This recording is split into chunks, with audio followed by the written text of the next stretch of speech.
Sa ngalan ng Ama at ng Anak at ng Espiritu Santo. Amen. Ang pagpapala ng ating Panginoong Jesucristo, ang pag-ibig ng Diyos Ama, at ang pagkikipagkaisa ng Espiritu Santo naway sumainyo lahat. At sumainyo rin. Mga kapatid, aminin natin ang ating mga kasalanan upang tayo'y maging marapat gumanap sa banal na pagdiriwang.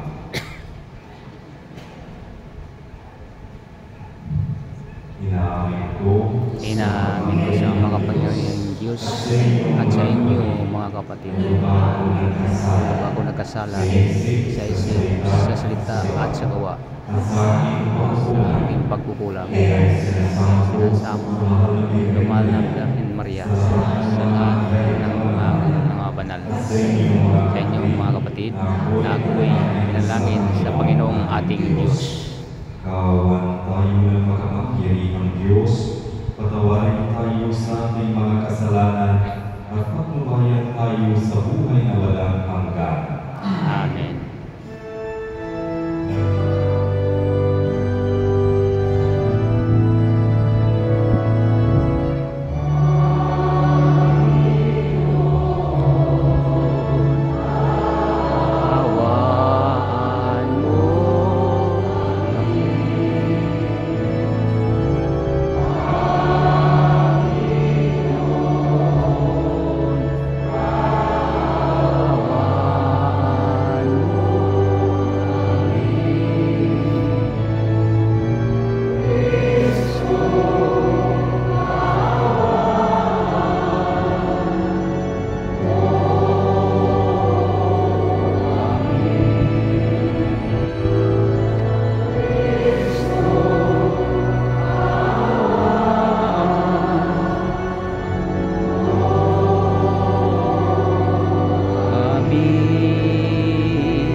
Kapayapaan